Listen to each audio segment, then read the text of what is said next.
오늘날 부부의 관계도 문제가 있지만 부모 자녀의 관계는 심각한 상황에 놓여 있습니다. 세속적이고 황금 만능주의적인 가치관은 능력 없는 부모를 더 이상 부모로 취급하지 않습니다. 부모 역시 마찬가지입니다.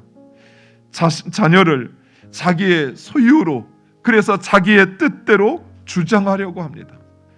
그러나 성경은 이러한 부모와 자녀의 관계에 대해서 우리에게 너무나도 분명하게 말씀해 주고 있습니다.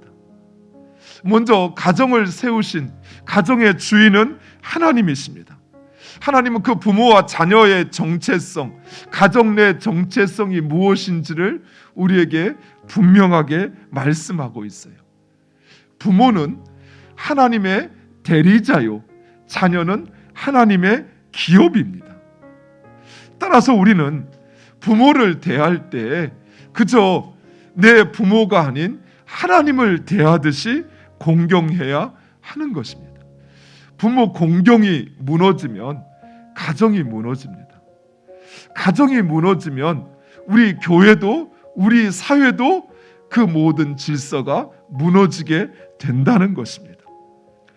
우리 눈에 보이는 부모를 공경하지 않으면서 보이지 않는 하나님을 공경한다는 것은 어불성설입니다.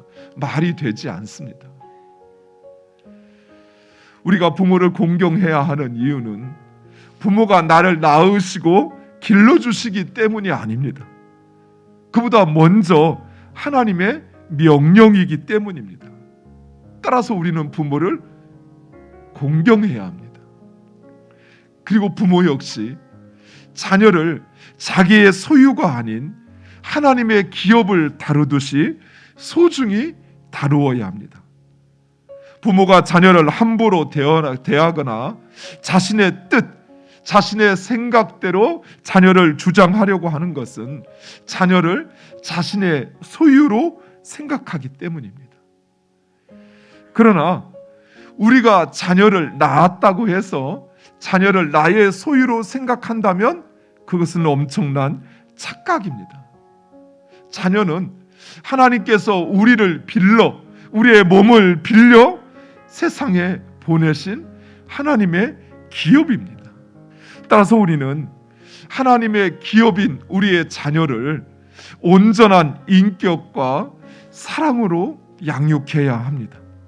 그리고 하나님의 것이기에 하나님의 기준, 곧 주의 교훈과 훈계를 따라 양육해야 하는 것입니다. 성도들은 어느 자리에서 무엇을 하든 그것은 하나님께서 우리를 부르시어 보내신 것입니다.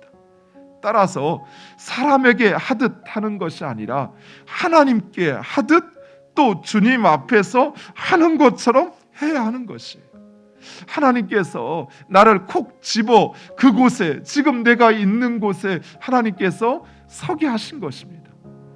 따라서 우리는 사람이 불러서 사람에게 보이기 위해서 하는 것이 아니라 하나님께서 나를 세우셨기에 하나님께 하듯 해야 하고, 또한 사람의 눈에 보이는 것만 신경 쓰는 것이 아니라 하나님께서 나를 지켜보고 있다는 사실을 기억하면서 그 일을 충성스럽게 마음으로부터 섬김의 자세로 해야 한다라는 것이, 사랑하는 성도 여러분, 하나님께서 여러분을 지금 여러분의 삶의 직장과 일터로 바로 그 목적으로 여러분을 부르신 것이에요. 우리는 하나님의 뜻에 따라 우리 각자를 부르시고 세우신 자리에서 하나님께 하듯 우리의 마음으로부터 충성하여 무엇보다도 하나님을 기쁘시게 해야 할 것입니다. 이것이 바로 우리의 변화된 정체성에 부합하는 삶이에요. 하나님께서 나를 부르시어 세우셨다는 사실, 그것을 기억하면서 하나님 앞에서 하나님께 하듯 그 일들을 감당하는 우리 모두가 되기를 간절히 축원드립니다.